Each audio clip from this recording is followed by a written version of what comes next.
ஒரு இயக்குனர், அதாவது ஒரு படம் திரௌபதி 2 என்ற அந்த படத்தோட இயக்குனரை இன்னைக்கு வந்துட்டு புலம்ப வச்சுட்டாங்க ஒரு பாடகி.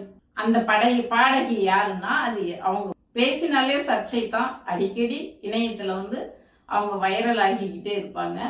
இன்று அந்த பாடகி அந்த இயக்குனர் மோகன்ஜி இயக்குனரை புலம்ப வச்சுட்டாங்க. மேடம், எதுக்காக மேடம் இப்படி சொன்னீங்க? இப்படி நீங்க சொன்னதுனால என்னோட படம் ஓடாம போயிடும், நாங்க எப்படி வியாபாரம் பண்ணுவோம்? நீங்க இப்படி உங்க கொள்கைக்கு எந்த விதத்துல நானும் நீங்களும் கொள்கை ரீதியா முரண்படுறோம். நீங்களும் கடவுள் இருக்குன்னு சொல்லியிருக்கீங்க, நானும் கடவுள் இருக்குன்னு சொல்றேன்.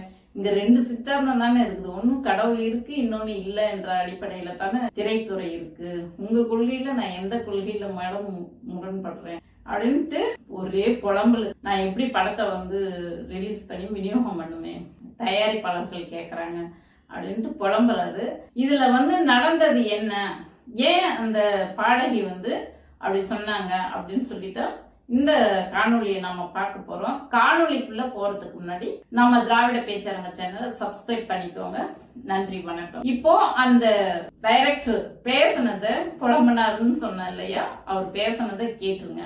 எதுக்கு மேடம் நீங்க வருத்தம் தெரிவிச்சீங்க? உங்களை வருத்தம் தெரிவிக்க சொல்லி, உங்களை இந்த பாடல் பாடினதுக்காக அப்பாலஜிஸ் என்ற வார்த்தை பயன்படுத்த சொல்லி உங்களுக்கு பின்னாடி இருந்து யாரோ புற அழுத்தம் கொடுத்துருக்காங்க. அவங்ககிட்டயே எதுக்காக நான் என்னை வருத்தம் தெரிவிக்க சொன்னீங்கன்னு கேட்டு அது ஒரு விளக்கமாக நீங்கள் இதே ட்விட்டர்லையோ இல்லைனா உங்களோட லெட்டர் பேட்லையோ ஒரு விளக்கம் கொடுத்தீங்கன்னா அது எங்களோட படத்தை எந்த வகையிலும் பாதிக்காமல், வியாபாரத்தை பாதிக்காமல் இருக்கும். இதுதான் விஷயம். அதாவது இந்த திரௌபதி 2 அப்படின்ற ஒரு படத்தை அவர் எடுத்துட்டு இருக்காரு. அந்த படத்துல பாடகி சின்மயி எம் கோமானி என்ற பாடலை பாடியிருக்காங்க. ஓகே, இந்த பாடல் தான் நான் பாடலை கேட்டுட்டு கூட இந்த பாடல்ல சர்ச்சையாகிற மாதிரி எதுவும் இல்லையே, எதுக்காக அப்படி சொல்லியிருப்பாங்க அப்படின்னு சொல்லிட்டு நான் யோசிச்சு பார்த்தேன்.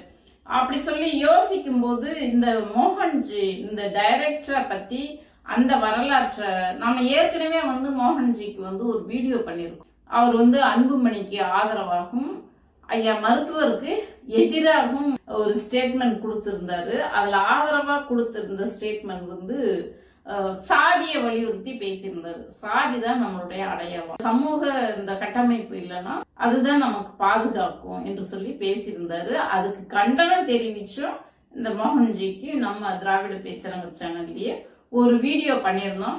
அதை வேணா நீங்க பாத்துக்குங்க. இன்னொரு விஷயம்னா, இந்த மோகன்ஜி கூட நடிச்சதுக்காக, அதாவது திரௌபதி படத்துல நடிச்சதுக்காக அந்த திரௌபதி படத்தோட கதாநாயகி அவங்க இந்த படத்துல ஏன் நடிச்சமோன்னு வருத்தமா இருக்குன்ட்டு ஷீலா ராய் அந்த கதாநாயகி வருத்தம் தெரிவிச்சிருந்தாங்க. என்னடா அது, எனக்கு ஆச்சரியமா இருந்தது. என்னடா அது, இவங்க வருத்தம் தெரிவிக்கிறாங்க இந்த படத்துல நடிச்சதுக்காக. சின்மை ஜிப்ரான் கூப்பிட்டாரு, நான் பாட போனேன், எனக்கு அவரை 18 வருஷமா தெரியும், ஆனா மோகன்ஜி படம் தானே தெரியாம போயிட்டேன், தெரிஞ்சிருந்தா நான் போயிருக்க மாட்டேன் என்று சொல்றாங்களே அப்படின்ட்டு எனக்கு ஒரு ஏன்னா அது இப்படி எல்லாம் சொல்லிட்டு இருக்கிறாங்க. நான் இன்னும் மோகன்ஜி படத்தை பார்த்ததில்ல. அவரை பத்தி தெரியும், இவரு ஒரு சாதி பெருமை பேசுறவரு, சாதி வெறி பிடிச்சவரு அப்படின்னு தெரியும் மோகன்ஜி பத்தி. ஆனால் அவருடைய படங்கள் எப்படி இருக்கும் அப்படின்ட்டு நான் பார்த்ததில்ல. எல்லாம் அந்த இவர் படத்துல நடிச்சதுக்காகவே இவ்வளவு வருத்தம் தெரிவிக்கிறாங்க அப்படின்ட்டு. அப்படின்னா அந்த படத்தை முதல்ல பார்த்த அப்படின்னு இன்னைக்கு காலையில தான் திரௌபதி படத்தை பார்த்தேன். அப்படி என்னத்தான் அந்த படத்துல சொல்லி இருப்பாங்க, ஏன் இப்படி அவர் படத்துல நடிச்சதுக்காக வேண்டிய வருத்தப்படுறாங்க? சரியா கதையை கேட்காம நடிச்சுட்டேன், என்ன பாட்டேன், யார் இயக்குனர்னு தெரியாம பாடிட்டேன் அப்படின்னு சொல்லி வருத்தப்படுற அளவுக்குலாம் அப்படி அவர் என்ன மாதிரி படத்தை தான் எடுத்து வச்சிருக்காருன்னு ஒரு படம் பார்க்கலான்ட்டு திரௌபதி படத்தை பார்த்தேன். இதுக்கு முன்னாடி அவர் என்ன பாகாசுரன், திரௌபதி, ருத்ரதாண்டவம் இது போன்ற படங்கள்லாம் இவரு மோகன்ஜி இயக்கி இருக்காரு. அதுல திரௌபதி படம் அந்த பொண்ணு கதாநாயகியும் இந்த படத்துல நடிச்சதுக்காக வருத்தப்படுறேன்னு சொன்னாங்க இல்லையா, அதனால சரி இந்த படத்தை பார்க்கணும். திரௌபதி 2வும் பாட்டு வெளியானதுக்காக வேண்டிய சர்ச்சையாயிருச்சு, பாட்டு பாடினதுக்காக வேண்டிய. ஏன்னா ட்விட்டர்ல போய் சின்மையை பலரும் கேள்வி கேட்டிருக்காங்க, நீங்களாம் போய் இதுல நடிக்கலாமா, நீங்க அடிக்கடி புரட்சிகரமா பேசக்கூடியவங்க, நீங்களாம் நடிக்கலாமா அப்படின்னு சொல்லிட்டு எல்லாரும் ட்விட்டர்ல போய் கமெண்ட் பண்ணிருக்காங்க, நீங்களாம் பாடலாமா அப்படின்னு. இவங்க சின்மை புரட்சி பண்ணி இன்னும் நான் பார்த்தது இல்ல. அது வைரமுத்து விஷயத்துல அவங்க கொஞ்சம் ட்ரெண்ட் ஆனாங்க பேசி. அது வந்து சர்ச்சையானது. அது வந்து எந்த அளவுக்கு உண்மை போய் நமக்கு அது தெரியாது. அதனால அதுக்குள்ள நம்ம போக வேண்டிய அவசியமும் இல்லை. அவங்க புரட்சி செய்து இதுவரைக்கும் நம்ம பார்த்ததில்ல. ஆனா இந்த படத்துல அவங்க வந்து பாடினதுக்காக வருத்தப்பட்டாங்க என்றால், அப்போ அவரு மோகன்ஜி வந்து சாதிய சிந்தனையாளரா இருக்காரு, சாதிய வெறியரா இருக்காரு அப்படிங்கிறதுக்காக தான் அப்படின்னு நம்ம புரிஞ்சுக்க முடியும். மோகன்ஜி சொன்னாரு, நீங்களும் கடவுள் வழிபடுறவங்க தான், நானும் வழிபடுறவங்க தான், இதுல நமக்குள்ள கருத்தியல் முரண்பாடு எங்க இருக்குன்னு சொல்லி கேட்டாரு. கட்டாயம் அவங்க கடவுளை வழிபடுறவங்க தான். அப்போ இவங்க வந்து இந்த படத்தை மோகன்ஜி இயக்கத்துல அந்த பாட்டு பாடினதுக்காக வருத்தப்படுறாங்கனாக்க, அப்ப சாதிய பிரச்சனை தான், உங்க சித்தாந்தம் வேற என்னோட கொள்கை வேற அப்படின்னு சொல்றதுக்கு காரணம் இந்த சாதிய பிரச்சனையா இருக்குமா அப்படின்னு நான் சந்தேகப்படுறேன். இன்னும் சின்மையை பத்தி முழுதும் அவங்க எப்படி சாதிய சிந்தனையாளராக இல்லையா என்று இன்னும் அவங்களுடைய அந்த சாதிய உணர்வுகள் பத்தி அவங்க இன்னும் பேசல, அதிகம் பேசினதில்ல. அதனால அதுக்குள்ள நம்ம போக தேவையில்லை. ஆனா அவங்க கொள்கை ரீதியா அவங்க கொள்கை வேற, என் கொள்கை வேறன்னு சொன்னது அதுவாகத்தான் இருக்குன்னு நினைக்கிறேன். சரி, இப்ப திரௌபதி படத்துக்கு வந்துடுறேனே, அந்த படம் தான் காலையில பார்த்தேன். அந்த படம் வந்து ஒரு போலி திருமணம் செய்து காதலித்து திருமணம் ரெஜிஸ்டர் பதிவு பண்றது, போலியா ரெஜிஸ்டர் பதிவு செய்து பெண்களை ஏமாத்தி பணம் பறிச்சு இந்த மாதிரி பெண்கள் மீது வன்முறைகளை ஏவறதை பத்தி தான். இந்த பெண்களை வன்மைய தவறுதலாக பாலியல் ரீதியாக படம் எடுத்து அதை வச்சு மிரட்டி அவங்க கிட்ட பணம் சம்பாதிக்கிறாங்க அப்படிங்கிறது தான் கான்செப்ட். போலி திருமணம், போலி பதிவு திருமணம், அதுதான் இந்த படத்தோட கான்செப்டா இருக்கு. அந்த கான்செப்டுக்கு உண்மையிலேயே இவங்களுக்கு வந்துட்டு போலி பதிவு திருமணத்தை தடுக்கணும், அதுதான் இவங்களுடைய எண்ணமாக இருந்திருந்தால், அந்த கான்செப்ட்லயே படத்தை எடுத்துட்டு போயிருந்தாக்க ஒருவேளை படம் நல்லா இருந்திருக்கலாம், எல்லாரும் போய் பார்த்து இருந்திருக்கலாம். திரௌபதின்னு சர்ச்சையானதே தவிர அந்த படம் வந்தப்ப இந்த மாதிரி சாதியை பத்தி எடுத்திருக்காங்க, அதுல வந்து சாதியை பத்தி எடுத்திருக்காங்கன்ற பேச்சு மட்டும்தான் வந்ததே ஒழிய இது வந்து போலி திருமண பதிவு அப்படின்ற பேச்சு வரவே இல்லை. அந்த படத்தோட கான்செப்ட் என்னமோ அதுதான். ஆனா இவங்க காட்டுனது எல்லாம் சாதி பெருமை.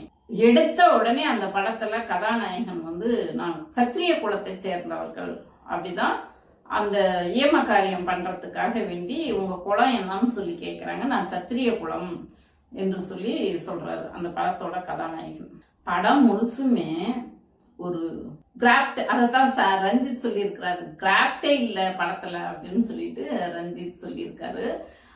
அதைத்தான் நானும் சொல்ல வந்தேன். ஒரு நாடகம் பார்க்குற ஃபீல் கூட இல்லை, படம் மாதிரியே இல்லை, படமா இல்லை, ஒன்றும் நாடகம் பார்க்குற ஃபீல் கூட இல்லை. அது ஏதோ ஒரு மாதிரி அந்த ஃபினிஷிங் இல்லாமல், எனக்கு அந்த சினிமா தான் பார்க்குறவங்களுக்கு தான் தெரியும் அதில் என்ன பிரச்சனை இருக்குன்னு. ஆனால் படம் பார்க்குற ஃபீல் இல்லை. ஒரு நாடகத்தில் சீரியல் தொடர் பார்க்குற ஃபீல் கூட இல்லை. இப்போ சீரியல்லாம் கூட எவ்வளவோ எக்யூப்மெண்ட்ஸோட நவீன கருவிகளை பயன்படுத்தி எடுக்க ஆரம்பிச்சிட்டாங்க, படம் போல சீரியல் எடுக்க ஆரம்பிச்சிட்டாங்க.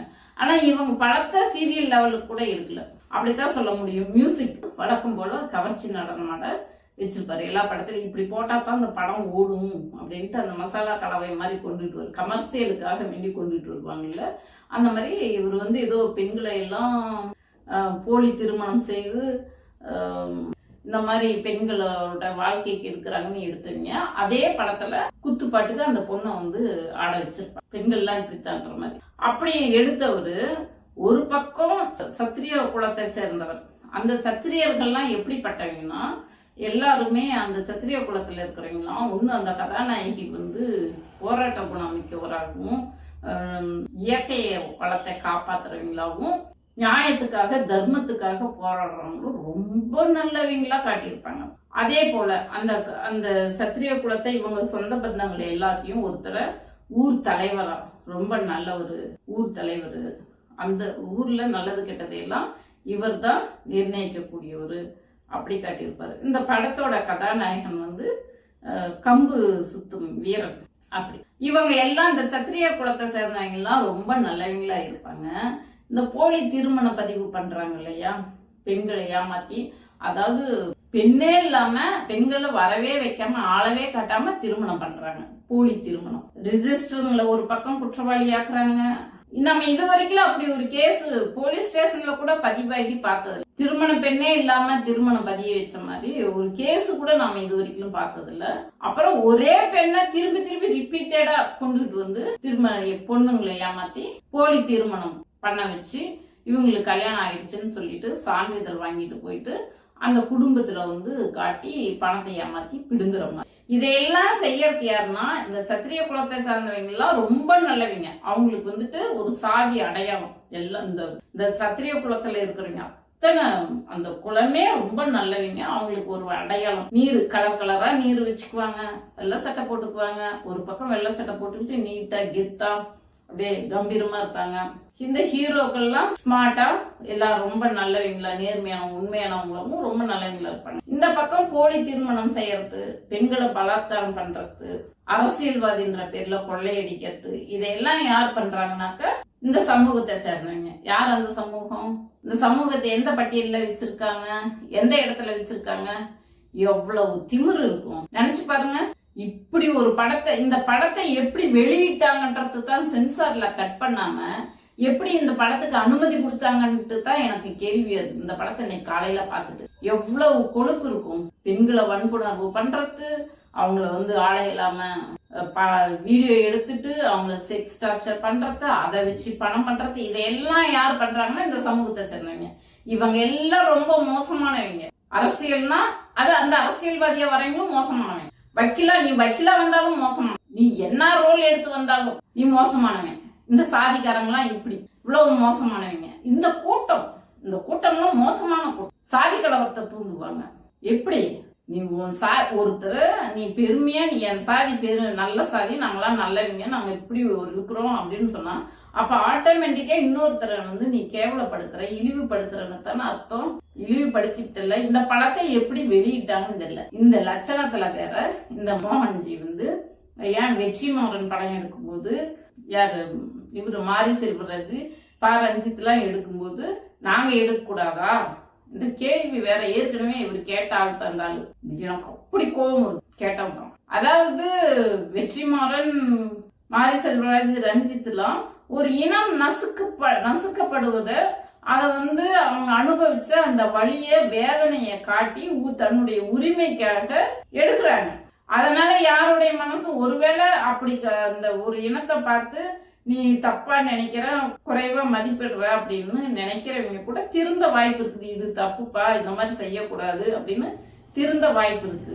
ஆனா நீ ஒரு இனத்தவே மோசமா இந்த சமூகத்தை சார்ந்தவங்க இப்படித்தான் இருப்பாங்க, கொள்ளக்காரனாவும் பலாத்காரம் பண்றவனாவும் இப்படித்தான் இருப்பாங்க அப்படின்னு சித்தரிக்கிறியே, எவ்வளவு கொழுப்பு இருக்கணும் உனக்குலாம்.